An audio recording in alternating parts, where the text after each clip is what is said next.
Evangelio de nuestro Señor Jesucristo, según San Lucas. Gloria a ti, Señor. El primer día de la semana, 2 de los discípulos iban a un pequeño pueblo llamado Emaús, situado a unos 10 kilómetros de Jerusalén. En el camino hablaban sobre lo que había ocurrido. Mientras conversaban y discutían, el mismo Jesús se acercó y siguió caminando con ellos. Pero algo impedía que sus ojos lo reconocieran. Él les dijo que comentaban por el camino. Ellos se detuvieron con el semblante triste y uno de ellos, llamado Cleofás, le respondió: «Tú eres el único forastero en Jerusalén que ignora lo que pasó en estos días». «¿Qué cosa?», le preguntó. Ellos respondieron: «Lo referente a Jesús el Nazareno, que fue un profeta poderoso en obras y en palabras delante de Dios y de todo el pueblo, y cómo nuestros sumos sacerdotes y nuestros jefes lo entregaron para ser condenado a muerte y lo crucificaron. Nosotros esperábamos que fuera Él quien librara a Israel. Pero a todo esto ya van 3 días que sucedieron estas cosas. Es verdad que algunas mujeres que están con nosotros nos han desconcertado. Ellas fueron de madrugada al sepulcro y al no hallar el cuerpo de Jesús volvieron diciendo que se les habían aparecido unos ángeles asegurándoles que Él estaba vivo. Algunos de los nuestros fueron al sepulcro y encontraron todo como las mujeres habían dicho, pero a Él no lo vieron». Jesús les dijo: «Hombres duros de entendimiento, ¿cómo les cuesta creer todo lo que anunciaron los profetas? ¿No era necesario que el Mesías soportara esos sufrimientos para entrar en su gloria?». Y comenzando por Moisés y continuando por todos los profetas, les interpretó en todas las Escrituras lo que se refería a Él. Cuando llegaron cerca del pueblo a donde iban, Jesús hizo ademán de seguir adelante, pero ellos le insistieron: «Quédate con nosotros, porque ya es tarde y el día se acaba». Él entró y se quedó con ellos, y estando a la mesa tomó el pan y pronunció la bendición, luego lo partió y se lo dio. Entonces los ojos de los discípulos se abrieron y lo reconocieron, pero Él había desaparecido de su vista. Y se decían: ¿no ardía acaso nuestro corazón mientras nos hablaba en el camino y nos explicaba las Escrituras? En ese mismo momento se pusieron en camino y regresaron a Jerusalén. Ellos encontraron reunidos a los 11 y a los demás que estaban con ellos, y estos les dijeron: «Es verdad, el Señor ha resucitado y se apareció a Simón». Ellos, por su parte, contaron lo que les había pasado en el camino y cómo lo habían reconocido al partir el pan. Palabra del Señor. Gloria a ti, Señor Jesús. Queridos hermanos, este pasaje tan hermoso le llamamos los discípulos de Emaús, ¿verdad? Primera escena, es bastante larga esta narración y tiene muchos elementos. Es una catequesis de Lucas espectacular, también catequesis tan necesaria para nosotros. Aquí número 2 siempre significa comunidad, es decir, la comunidad que está ya en este momento, está desanimada después de la muerte del Señor. Ya volvamos a nuestra casa, volvamos a Emaús. Lleva ya Pama o Manoma, lleva lo mismo Jesús, ¿verdad? Eso es lo que nos puede pasar muchas veces también nosotros, queridos hermanos.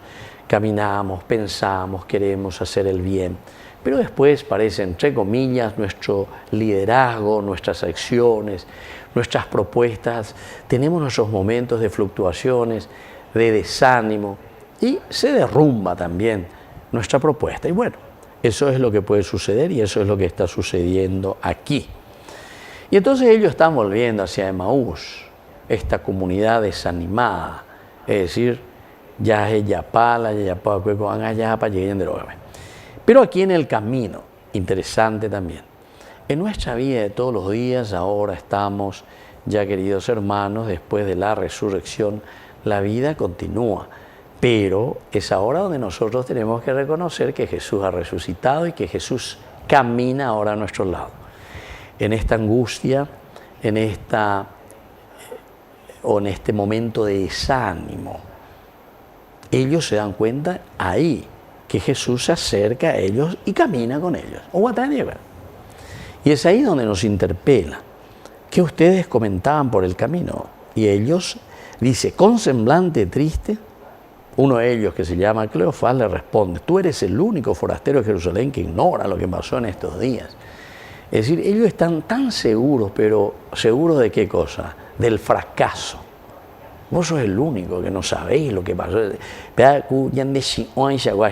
Muchos nos quedamos en la muerte, muchos nos quedamos en el fracaso. Nos cuesta mirar la resurrección o nos cuesta mirar pasos agigantados o bien adelantados que tienen que significar para nosotros nueva vida. Este es Cleofás, del otro no sabemos luego el nombre.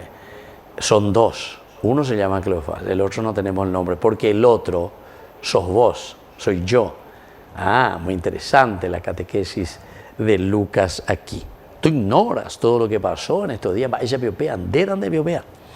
y aquí Jesús les pregunta qué es lo que pasó. Y ellos comienzan a decirle todo lo que pasó de un Jesús simplemente entonces que hizo milagros. Un Jesús taumaturgo. Jesús va más allá y por eso comienza a explicarle, pero ustedes no sabían. A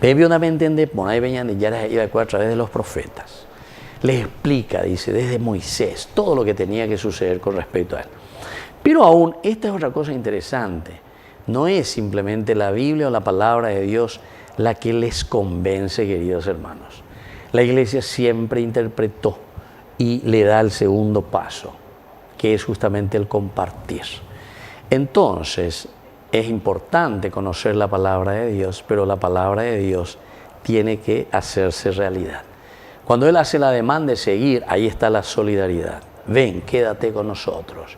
Y en el momento en que compartimos, ahí cuando Jesús está con ellos, caridad quiere decir eso, queridos hermanos. Y la Iglesia siempre insistió en la caridad. Y entonces dice, al partir el pan y al presentarle, este es mi cuerpo, esta es mi sangre, ahí lo reconocimos. Queridos hermanos, reconocer al Señor en el partir el pan. Reconocer al Señor no lo vamos a hacer simplemente en el bla bla de lo que podemos leer y que nos puede orientar y es importante en nuestra hoja de ruta, la palabra de Dios, la Biblia. Pero queridos hermanos, no podemos quedarnos ahí. Reconocer a Cristo es cuando nosotros hacemos parte de nuestra vida la palabra y ahora somos capaces de ser solidarios, no ser tacaños con la vida, sino que ser generosos. Este es nuestro tiempo. Si ahora nosotros no lo vivimos y no somos generosos, ¿cuándo vas a hacerlo? Cuando estás en el cementerio siendo polvo, porque al polvo volveremos. Así es que, queridos hermanos, partamos el pan, reconozcamos al Señor que nos llama y hagamos de este mundo un mundo mucho más justo, más humano, porque eso es lo que el Señor hoy nos pide con la fracción del pan. Que así sea. Que así sea.